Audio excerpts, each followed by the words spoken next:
वंदे मातरम। बहुत स्वागत है आप सभी का नेटवर्क 10 पर। आपके साथ मैं हूं मनीषा शर्मा। हमारे खास कार्यक्रम चर्चा खास में आप सभी का बहुत स्वागत है।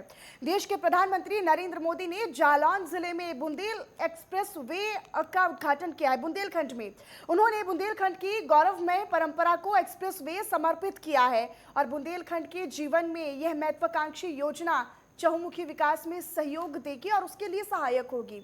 यह क्षेत्र पानी के लिए तरसता है, जहां पर रोजगार विकास की दरकार रही है। बेशक बुंदेलों की यानी बुंदेलखंड में रहने वाले लोगों की वीरता की कहानियां सुनी गई हैं, लेकिन आजादी के बाद भी इस क्षेत्र में कहीं ना कहीं पिछड़ापन देखा गया है। अब राज्य का यह सपना पूरा होने जा रहा है, क्योंकि प्रधानमंत्री नरेंद्र मोदी ने सीएम योगी आदित्यनाथ के ड्रीम प्रोजेक्ट कहे जाने वाले बुंदेलखंड की बड़ी सौगात लोगों को दी है। अब ये देखिए, क्योंकि कई सारी बातें हैं, बुंदेलखंड एक्सप्रेसवे यूं ही विस्तारित नहीं कहा जाता है, यूं ही नहीं कहा जा रहा है कि इससे नया विस्तार मिलेगा। वो हम आपको लगातार ग्राफिक्स के माध्यम से भी बता रहे हैं। यूपी में 4 दशक से ज्यादा काम हुआ है। ये बड़ी बातें जो अब संबोधन के दौरान पीएम की तरफ से कही गई थी। बुंदेलखंड के लोगों को बधाई सबसे पहले प्रधानमंत्री ने दी है। बुंदेलखंड शूरवीरों की धरती है। ये बातें बुंदेलखंड में जब बड़ी सौगात एक्सप्रेसवे की पीएम मोदी दे रहे थे सौगात, उसको लेकर ये बातों का जिक्र किया।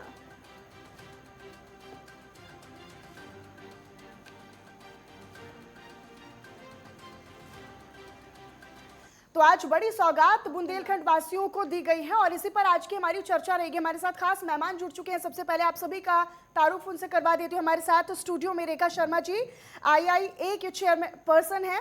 मैम, बहुत स्वागत है आपका हमारे साथ चर्चा में शामिल होने के लिए। इनके अलावा डॉक्टर भरत पाठक जी, सामाजिक कार्यकर्ता हैं, वो भी हमारे साथ जुड़ चुके हैं लाइव। इनके अलावा विजय दुबे जी, वरिष्ठ पत्रकार के तौर पर, वो भी हमसे कुछ देर में जुड़ेंगे हमारे साथ। आप दोनों का बहुत स्वागत है चर्चा में शामिल होने के लिए। लेकिन सबसे पहले मैं वरिष्ठ पत्रकार भरत जी के पास ही आना चाहूंगी और चर्चा की शुरुआत भी करूंगी। आज बुंदेलखंड वासियों को सर बड़ी सौगात मिली है, किस तरीके से आगे की देखा जाए? क्योंकि देखिए, प्रधानमंत्री नरेंद्र मोदी ने कहा है कि एक बड़ा विस्तार मिलेगा, एक बड़ा डेवलपमेंट होगा। उत्तर प्रदेश की जो रूपरेखा है, जो स्वरूप है, वो बदलेगा। किस तरीके से देखा जाए? बुंदेलखंड पिछड़ा और अभावग्रस्त क्षेत्र रहा है। नीति आयोग में भी हमेशा इसको इसी प्रकार से देखा जाता था कि ये बहुत ही पिछड़ा और अभावग्रस्त क्षेत्र है। कई बार मीडिया में भी खबरें आती थी कि घास की रोटी खाते हैं वहाँ के लोग, इतनी गरीबी है। माननीय प्रधानमंत्री जी ने बुंदेलखंड एक्सप्रेस वे का उद्घाटन करके बुंदेलखंड में रोजगार के नए अवसर प्रदान करने के लिए एक बड़ा मार्ग प्रशस्त किया है। और इसके लिए बुंदेलखंड के सभी जिलों के, जो चाहे वो उत्तर प्रदेश के हों या मध्य प्रदेश के, किसान, मजदूर, युवा का हृदय पूर्वक अभिनंदन करते हैं। बिल्कुल भरत जी, और देखिए ये बहुत ही, क्योंकि आप बुंदेलखंड में ही आप काम करते हैं, वहाँ पर सामाजिक आपने जितनी भी वहाँ पर परेशानियां हैं उनको बखूबी देखा और समझा होगा। किस तरह की परेशानियां बुंदेलखंड वासियों को सामना उनका करना पड़ता था? अब चूंकि एक्सप्रेसवे बनकर तैयार है और ये कई सुविधाओं से लैस भी है, अब कितना सुगम और आसान होगा बुंदेलखंड वासियों के लिए ये एक्सप्रेसवे? बुंदेलखंड उत्तर प्रदेश का बड़ा भाग है और मध्य प्रदेश के भी कुछ जिले जुड़े हुए हैं। उनको अलग करके नहीं देखा जा सकता है, लेकिन उत्तर प्रदेश के तरफ इंफ्रास्ट्रक्चर डेवलपमेंट का कार्य माननीय प्रधानमंत्री जी की जो देखरेख में चल रहा है, उत्तर प्रदेश के माननीय मुख्यमंत्री योगी आदित्यनाथ जी ने उसको बहुत तेजी से पूर्ण करने का काम किया है। हमारे बुंदेलखंड में पानी का अभाव रहा है और इस कारण से वहां पर पलायन, बहुत बड़ी मात्रा में वहां से मजदूरों का पलायन होता है। प्रतिवर्ष गांव के गांव खाली हो जाते हैं। पानी की समस्या है। इसके कारण से खेती भी एक फसल ही लेते हैं, जो रबी की फसल है वो वहां लेते हैं। और रोजगार के भी अवसर धीरे धीरे वहां कम हुए हैं, क्योंकि कृषि आधारित उद्योग, वनोपज आधारित उद्योग धीरे धीरे कम हुए। ये एक्सप्रेस वे हाँ, यानी कि अब बना है, जो पलायन की समस्याएं, जिन समस्याओं का आपने जिक्र किया, जो इतने लंबे वक्त से बुंदेलखंड के क्षेत्र में लोगों के सामने थी, निश्चित तौर पर अब उन पर कहीं ना कहीं विराम लगेगा या फिर वो समस्याएं कम होंगी। ठीक है, लौटूंगी आपके पास। हमारे साथ हमारी मेहमान रेखा शर्मा जी लगातार स्टूडियो से जुड़ी हुई हमारे साथ। रेखा जी, किस तरीके से इसे देखा जाए, क्योंकि कहीं ना कहीं विपक्ष भी सरकार को रोजगार के मुद्दे पर लगातार घेरता है। क्या माना जाए कि आने वाले वक्त में अब और तरक्की की तरफ उत्तर प्रदेश बढ़ रहा है, यहाँ पर रोजगार के नए जो विकल्प है वो खुलेंगे अब? धन्यवाद।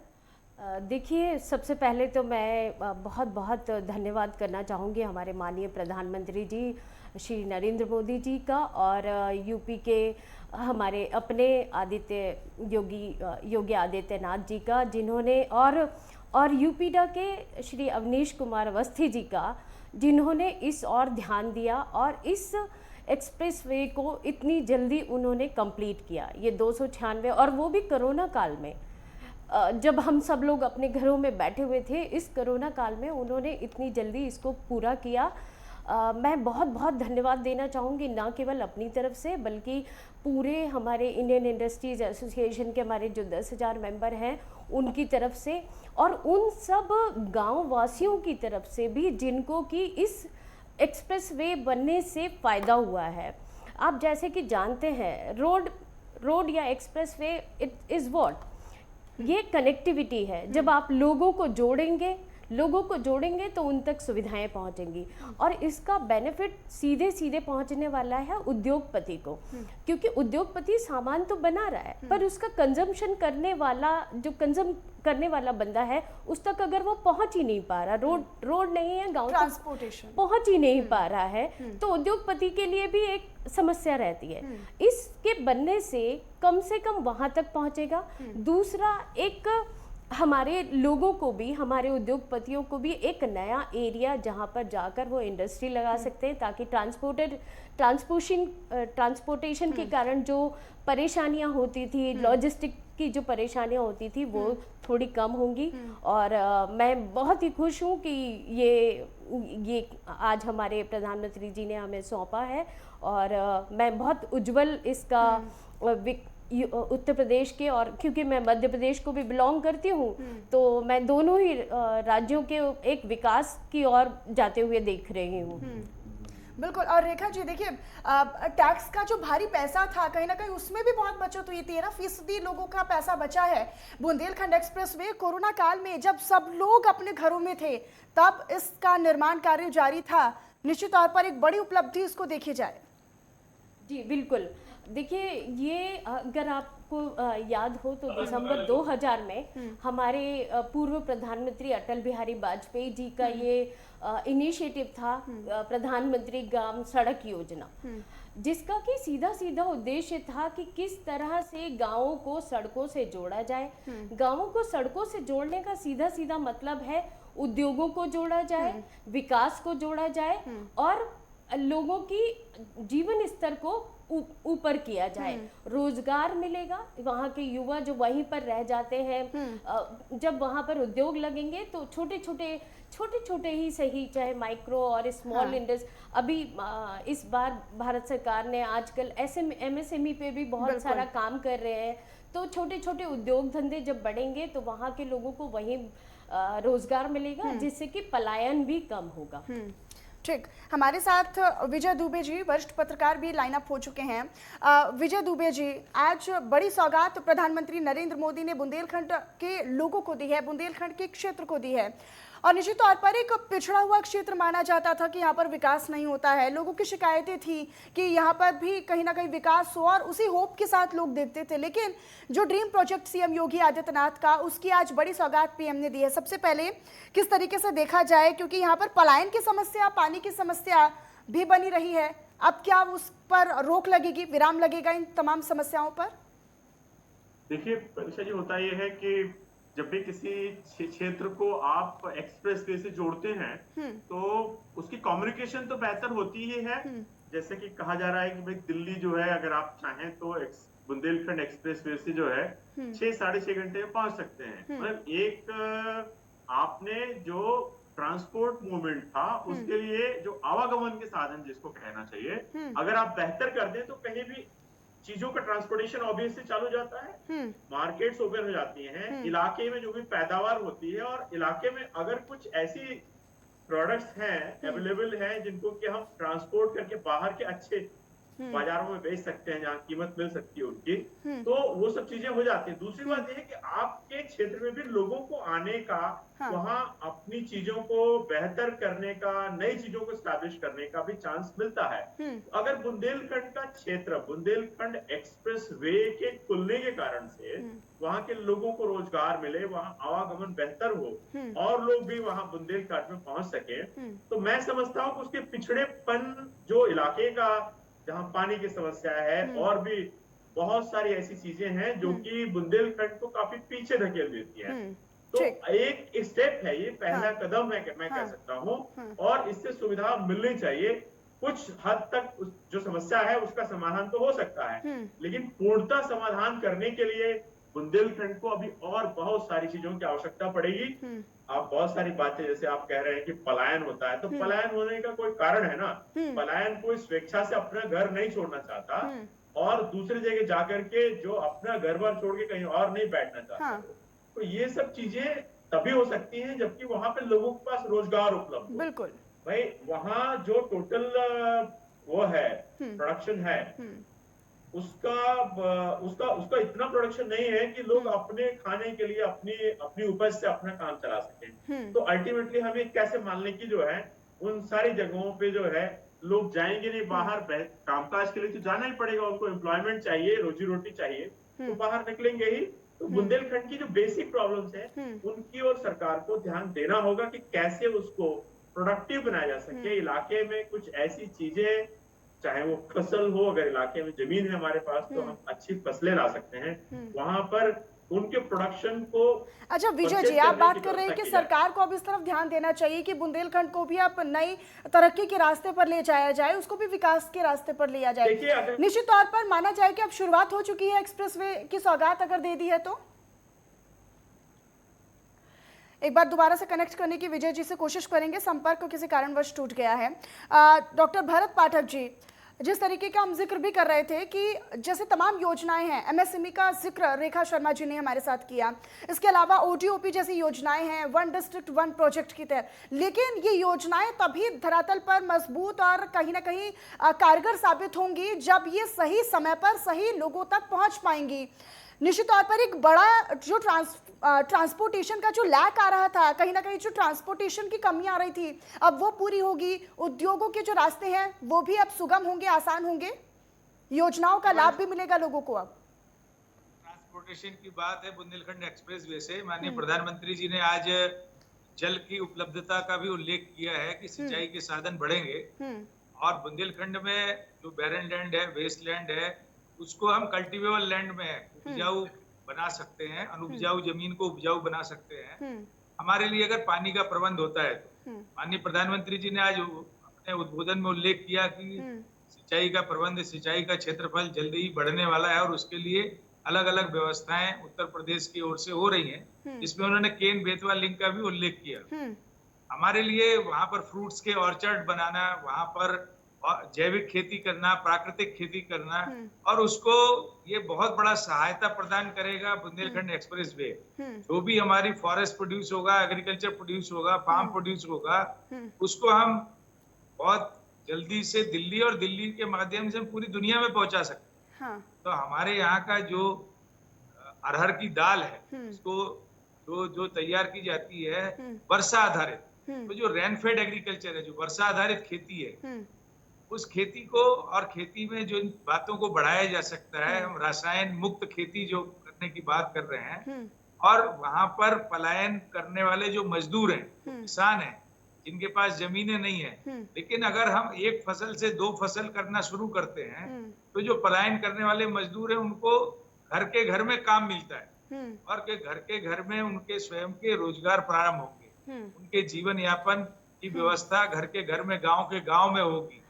और इसलिए हमें ये मान करके चलना चाहिए कि बुंदेलखंड एक्सप्रेसवे केवल एक इंफ्रास्ट्रक्चर मात्र नहीं है, उसके साथ साथ डिफेंस कॉरिडोर का भी निर्माण किया जा रहा है, जिसमें बड़ी मात्रा में युवाओं को रोजगार मिलने वाला है। बिल्कुल। तो और कई सारी सुविधाएं हैं जो इस एक्सप्रेसवे को आधुनिक बनाती हैं, अत्याधुनिक बनाती हैं।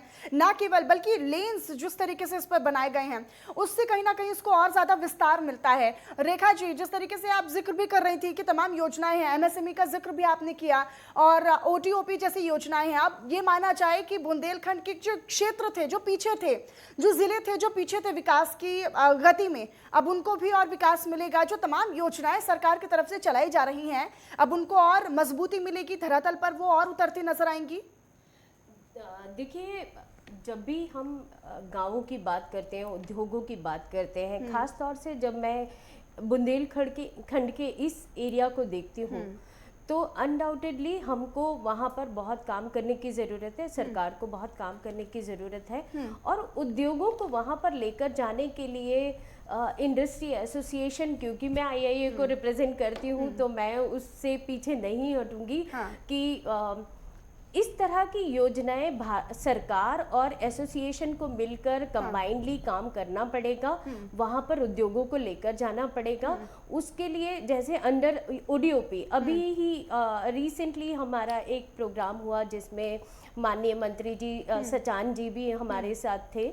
उसमें आईआईए के प्रेसिडेंट श्री अशोक अग्रवाल जी ने बहुत अच्छे शब्दों में सरकार को अपनी अवेलेबिलिटी दिखाई कि हमारे उद्योग तैयार है आपके साथ कंधे से कंधा मिला के काम करने के लिए, चाहे वो कोरोना जैसा काल रहा हो, आईआईए ने हर समय आगे आकर साथ दिया है।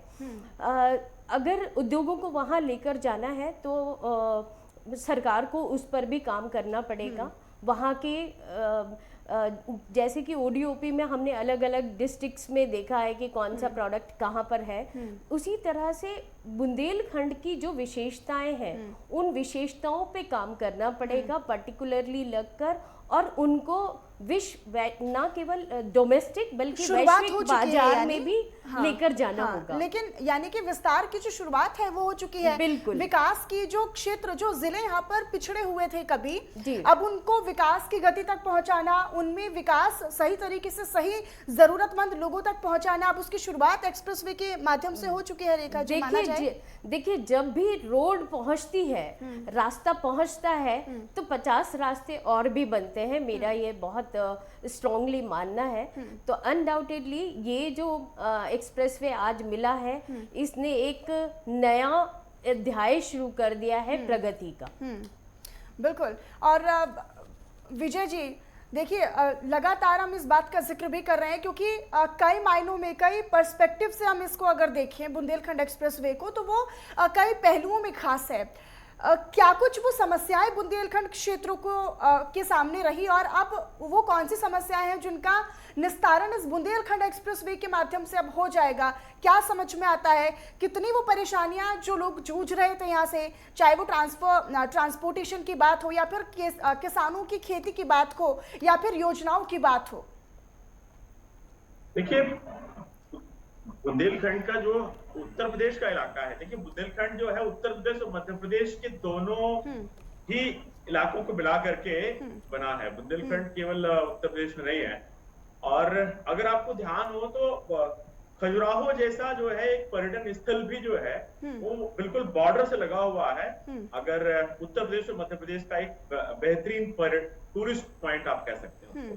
तो अगर आप जैसे हमारे पास में, अगर हम कहते हैं साहब की जो है दुनिया का बहुत बड़ा टूरिस्ट का हिस्सा जो है अगर उत्तर प्रदेश आता है तो आगरा के कारण से आता है। तो हमारे पास में क्या ऐसी कोई संभावना है जो कि ऑलरेडी उस इलाके में मौजूद है, क्या हमको भी एक्सप्लोर नहीं कर सकते कि टूरिस्ट भी हमारे पास में आवे और वो फॉरेन करेंसी जो है वो कंट्रीब्यूट करे इन स्टेट्स के लिए? तो ये कुछ ऐसी पॉइंट्स हैं जिनको कि आपको एक्सप्लोर करना होगा कि अल्टीमेटली हमारे पास पोटेंशियल क्या है इलाके में।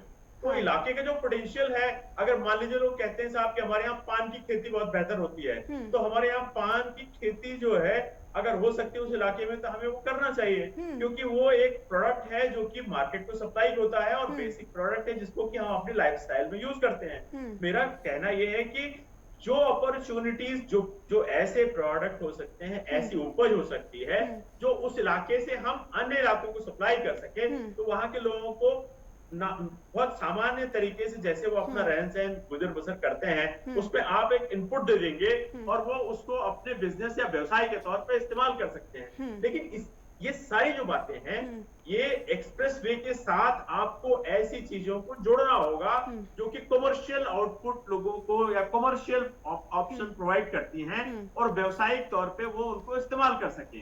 तो वो किन किन चीजों की पैदावार और उस इलाके में हो सकती है। अभी जैसे मान लीजिए कि जो मुझे पता है बुंदेलखंड के बारे में, वो ये कहा जाता है कि साहब हमारे यहाँ 1 से 2 फसल लेना पड़ा, एक फसल तो हम ले लेते हैं, लेकिन दूसरी फसल चूंकि हमारे यहाँ पानी की समस्या है इसलिए हम नहीं ले सकते। तो आपको ये भी देखना होगा कि साहब कैसे हम इस इलाके को इरिगेशन की ऑप्शन के हिसाब से कौन सी ऐसी योजनाएं दें जिससे कि यहाँ के किसानों को लाभ हो और वो इरिगेशन के उस सुविधा का इस्तेमाल करके अपने खेतों में फसल पैदा कर सके। तो अगर 1 से ज्यादा फसलें वहां होती हैं तो क्यों नहीं उसको जो है हम एक अपॉर्चुनिटी के रूप में लें और उसके लिए प्लानिंग करें।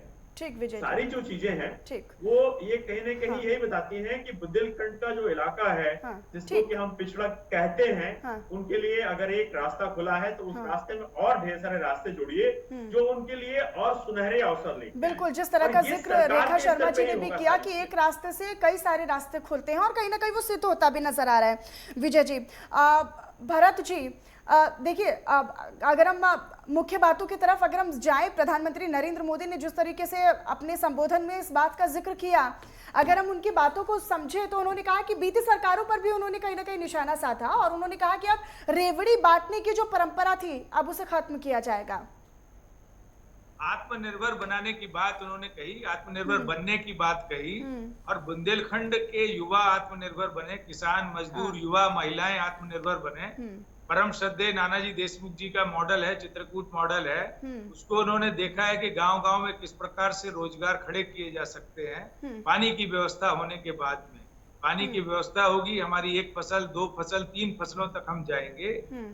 हमें एयर कनेक्टिविटी चित्रकूट को मिली हुई है, हमें रोड कनेक्टिविटी मिल गई है, रेल कनेक्टिविटी बुंदेलखंड को मिल गई है और ये बुंदेलखंड एक्सप्रेस वे से न केवल चित्रकूट, खजुराहो, कालिंजर, ये सभी जो टूरिज्म और टूरिस्ट प्लेसेस हैं जिसमें नेशनल पार्क पन्ना का है, ऐसे अगर हम देखेंगे तो 6-7 दिन के लिए हम इंटरनेशनल लेवल का जो अंतरराष्ट्रीय पर्यटक है उसको भी हम बुंदेलखंड में ला सकते हैं, क्योंकि हमारे पास में रोड कनेक्टिविटी अच्छी हो गई है, एयर कनेक्टिविटी हो गई है, रेल कनेक्टिविटी है। तो ये बुंदेलखंड एक्सप्रेस वे से हम अपने जो दिल्ली से आने वाला पर्यटक आगरा आता है, आगरा से आने वाले पर्यटक को खजुराहो और चित्रकूट ला सकते। ये बुंदेलखंड एक्सप्रेस वे से चित्रकूट जुड़ रहा है और खजुराहो को भी जोड़ने की योजना है जिस पर काम शुरू हो गया है। कनेक्टिविटी राष्ट्रीय सुगम और आसान होगी। ठीक है, NHAI खजुराहो से भी ये महोबा, बांदा और ये इसके आगे जाकर के और इसीलिए तो ये सीएम योगी आदित्यनाथ का ड्रीम प्रोजेक्ट था भरत जी, जिसकी अब बड़ी सौगात और एक बड़ा गिफ्ट माना जाए बुंदेलखंड क्षेत्र के लोगों के लिए, बुंदेलखंड एक्सप्रेसवे, जिसकी सौगात प्रधानमंत्री नरेंद्र मोदी ने आज दी है। आप तीनों मेहमानों का हमारे साथ इस चर्चा में शामिल होने के लिए बहुत शुक्रिया। तो सीएम योगी आदित्यनाथ क्या जो ड्रीम प्रोजेक्ट बुंदेलखंड की धरती पर साकार होने जा रहा है, वास्तव में आज़ादी के बाद इस क्षेत्र के विकास उत्थान के लिए बहुत गंभीरता से प्रयास होना चाहिए था, लेकिन बुंदेलखंड वासियों के लिए दिल्ली दूर रही थी, वे अपनी समस्याओं से जूझते रहे। अब बुंदेलखंड एक्सप्रेस वे बनने के बाद यहाँ के जीवन में बदलाव आने में सहायक हो गई ये सारी चीजें, जिसका बड़ी सौगात, जिसका बड़ा तोहफा बुंदेलखंड वासियों को प्रधानमंत्री नरेंद्र मोदी ने दिया है। और चलिए फिलहाल मेरे साथ इस बुलेटिन में इतना ही। आप बने रहिएगा नेटवर्क 10 के साथ। जय हिंद।